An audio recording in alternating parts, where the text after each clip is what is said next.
आज अभी नई खबर के मुताबिक चंद्रयान 3 ने दोबारा एक बार फिर से रचा इतिहास। उसने ऐसा भी कर दिखाया जिसकी किसी को आशा तक नहीं थी।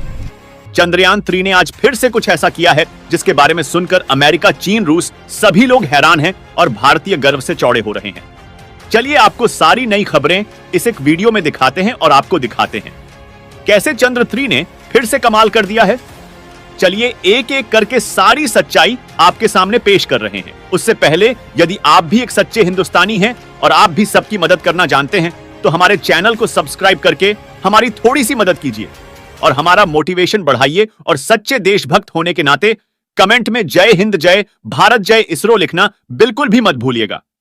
चलिए वीडियो शुरू करते हैं। चंद्रयान 3 ने अब तक चंद्रमा पर कुछ बेहद महत्वपूर्ण तत्वों की मौजूदगी का पता लगाया था। प्रज्ञान रोवर और विक्रम लैंडर पर लगे उपकरण लगातार चांद को स्कैन कर रहे थे। इसरो ने एक अपडेट में बताया कि लैंडर पर लगे instrument for the lunar seismic activity (इल्सा) ने कोई इवेंट रिकॉर्ड किया है। यह नेचुरल इवेंट लग रहा था। इसरो इस इवेंट के सोर्स का पता लगा रहा है। विक्रम लैंडर पर लगे रंभा-LP ने भी प्लाज्मा एनवायरनमेंट का मैप बनाया है। रंभा से रेडियो वेव कम्युनिकेशन में लूनर प्लाज्मा की वजह से आने वाली आवाज को कम करने में मदद मिलती है।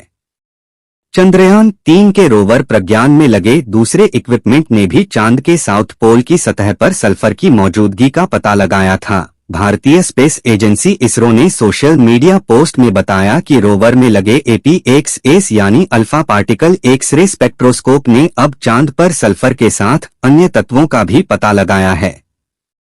इसरो ने यह भी कहा कि अब इस बात खोज कर रहे हैं कि चांद पर सल्फर आया कहां से।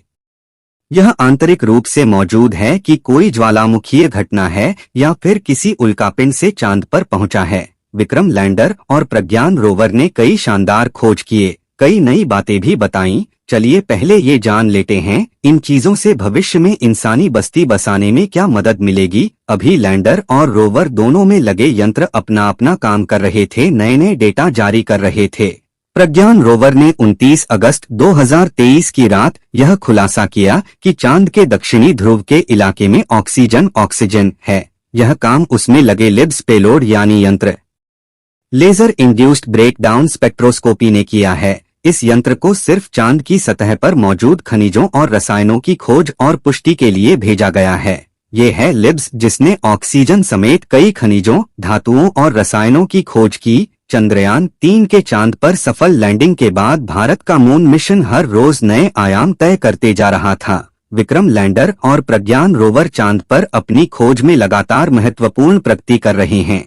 इसी कड़ी में यान ने ऑक्सीजन समेत कई ऐसे तत्व चांद पर खोजे हैं जो अब तक कोई देश नहीं कर सका है। हम आपको बता दें कि कैसे पता किया गया नई जानकारियां। लिब्स चांद की सतह पर तीव्र लेजर किरणें फेंककर उससे निकलने वाले प्लाज्मा का एनालिसिस करता था। ये लेजर किरणें बेहद अधिक तीव्रता के साथ पत्थर या मिट्टी पर गिरती थी। इससे वहां पर बेहद गर्म प्लाज्मा पैदा होता था, ठीक वैसा ही जैसा सूरज की तरफ से आता है। प्लाज्मा से निकलने वाली रोशनी यह बताती थी कि सतह पर किस तरह के खनिज या रसायनों की मौजूदगी है।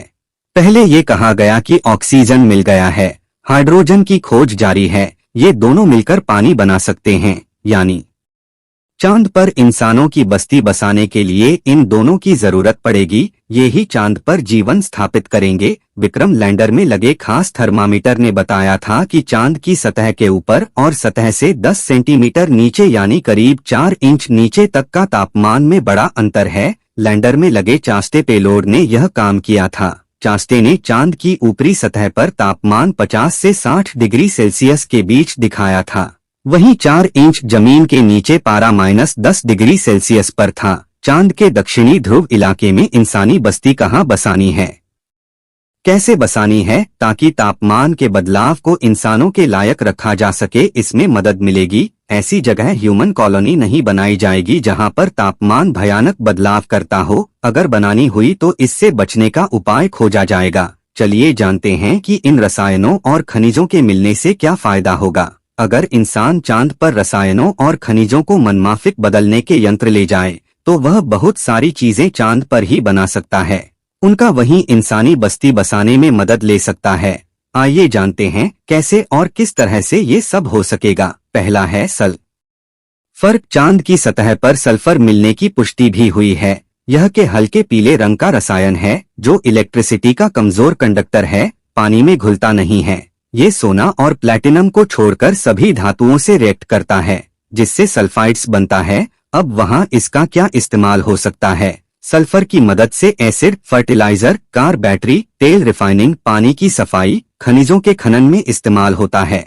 यानी सिर्फ यंत्र लेकर जाना है, वहीं पर ये सारी चीजें संभव हो सकती है। दूसरा है एल्यूमिनियम। चांद की सतह पर भारी मात्रा में एल्यूमिनियम भी मिला है, यानी इंसानों के पास सैकड़ों प्रकार की चीजें बनाने का सामान मिल गया है चांद पर। इनसे एस्ट्रिंजेंट बनता है। एल्यूमिनियम फॉस्फेट की मदद से कांच बनाया जाता है। सिरेमिक, पल्प या paper product, cosmetics, paint, varnish, धातु की प्लेट जैसी चीजें बनाई जाती हैं। यह हल्का और मजबूत होता है। इनसे गाड़ियां, बर्तन, खिड़कियां या इंसानी बस्ती की दीवारें, छतें आदि बनाई जा सकती हैं। यानी इनका इस्तेमाल इंसानी बस्ती में बेहतर तरीके से हो सकता है। कॉयल बनाए जा सकते हैं, केन्स बनाई जा सकती हैं, फॉयल बनाया जा सकता है। तीसरा है कैल्शियम। चांद पर इसकी मात्रा भी पर्याप्त है, यानी इनका इस्तेमाल कई तरह के मेडिकल प्रोडक्ट्स में हो सकता है। कैल्शियम कार्बोनेट की मदद से सीमेंट या मोर्टार बनाया जा सकता है। कांच बनाने में मदद ली जा सकती है। टूथपेस्ट में डाला जा सकता है। दवा, खाद्य पदार्थ बनाने, पेपर, ब्लीच, इलेक्ट्रिकल इंसुलेटर्स और साबुन बनाने में मदद मिल सकती है। अगला है लोहा। चांद की सतह पर लोहा मिलने की पुष्टि हुई है। यह ऐसा तत्व है जो पूरी पृथ्वी, हर जीव, हर इंसान में पाया जाता है। यह हमारे खून में भी है और जमीन की मिट्टी में भी। इसका इस्तेमाल तो कहाँ नहीं किया जाता। दवाओं में, ढांचा बनाने में, यातायात के सामान यानी कारें, जहाज, विमान बनाने में, युद्ध के मैदान में। इससे आप बर्तन बनाओ या बम, हर जगह सही रहता है। इमारतें बनाओ या घर के सामान, निर्माण कार्यों में लगाओ या इंसानी शरीर में डालो, अमोनिया प्रोडक्ट बनाएं या फिर चुंबक बनाने में। दुनिया में एल्यूमिनियम के बाद सबसे ज्यादा लोहा ही पाया जाता है। ऐसी ही उम्मीद चांद से भी है। अगला है क्रोमियम। शरीर के लिए जरूरी, क्योंकि ये कार्बोहाइड्रेट को खा जाता है, मोटापा घटाता है, प्रोटीन को तोड़ने में मदद करता है, डायबिटीज नियंत्रित करता है, कई तरह के एलॉय बनाने में मदद करता है, जैसे स्टेनलेस स्टील, लेदर प्रोडक्ट की टैनिंग में मदद करता है। मतलब ये ऐसा प्रोडक्ट है जो लोहा और एल्यूमिनियम के साथ मिलकर कई तरह के शानदार उत्पाद बना सकता है। यह इंसानों के काम की चीज है। अगला है टाइटेनियम। दुनिया का सबसे मजबूत और हल्के वजन का धातु, ये भी चांद पर मिला है। इसका इस्तेमाल एयरक्राफ्ट, हेलीकॉप्टर बनाने में होता है।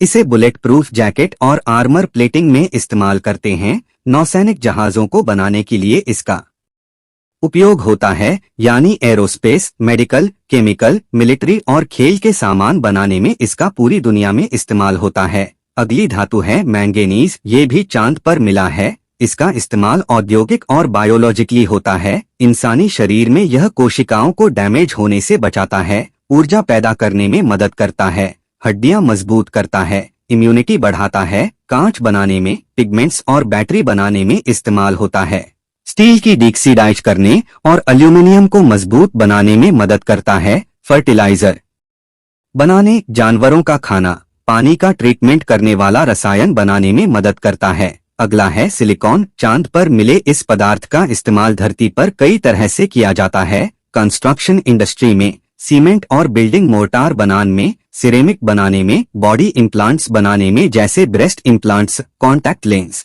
एलॉय बनाने में, इलेक्ट्रिकल स्टील बनाने में, ऑटोमोबाइल इंडस्ट्री के लिए सिलुमिन बनाने के लिए, सेमीकंडक्टर्स आदि के लिए उपयोग किया जाता है। कुल मिलाकर कहानी ये है कि चांद पर जितनी भी चीजें मिली हैं वह इंसानों को चांद पर बसाने के लिए लगभग काफी हैं, लेकिन उससे पहले हमें वहां रहने के लिए सबसे जरूरी दो चीजों की जरूरत है, ऑक्सीजन युक्त हवा और पानी। वहां के वायुमंडल में ये पैदा तो नहीं होंगे, हमें बनाना होगा। प्रज्ञान रोवर पर 2 पेलोड्स हैं, तो चलिए जान लेते हैं कि वो क्या करेंगे। Number 1, laser induced breakdown spectroscope. यह एलिमेंट कंपोजिशन की स्टडी करेगा, जैसे magnesium, aluminium, silicon, potassium, calcium, tin और लोहा। इनकी खोज लैंडिंग साइट के आसपास चांद की सतह पर की जाएगी। Number 2, alpha particle x-ray spectrometer. यह चांद की सतह पर मौजूद केमिकल्स यानी रसायनों की मात्रा और गुणवत्ता की स्टडी करेगा, साथ ही खनिजों की खोज करेगा। विक्रम लैंडर पर 4 पेलोड्स क्या काम किए थे? नंबर 1, रंभा। यह चांद की सतह पर सूरज से आने वाले प्लाज्मा कणों के घनत्व, मात्रा और बदलाव की जांच करता था। नंबर 2, चास्टे। यह चांद की सतह की गर्मी यानी तापमान की जांच करने के काम आता था। नंबर 3, इल्सा। यह लैंडिंग साइट के आसपास भूकंपीय गतिविधियों की जांच करता था। Number 4, laser retroreflector array. यह चांद के डायनेमिक्स को समझने का प्रयास किया। चांद पर तापमान का खुलासा भी हैरान करने वाला। हाल ही में चंद्रयान 3 ने चांद पर तापमान को लेकर हैरान करने वाला फैक्ट सामने लाया था। लैंडर ने जब चांद की मिट्टी का तापमान मापा तो पता चला कि यहाँ 0 से 70 डिग्री तक तापमान होता है। इस जानकारी से इसरो भी हैरान था। ऐसा इसलिए क्योंकि वैज्ञानिकों का मानना था कि चांद पर अधिकतम तापमान 30 डिग्री तक हो सकता है। दोस्तों, तो आपने देखा कि हमारी चंद्रयान ने कितनी खोजें लगातार की थी और हमारा चंद्रयान वास्तव में ऐसी चीजों का भी पता लगा चुका है। चीन का आज तक किसी ने भी पता नहीं लग पाया था। तो सभी लोग अपने भारत के गर्व में कमेंट में लिख दीजिए जय हिंद, जय भारत, जय इसरो और चैनल को जरूर सब्सक्राइब कर लीजिएगा। मिलते हैं ऐसे ही किसी नॉलेज के साथ। जय हिंद, जय भारत, वंदे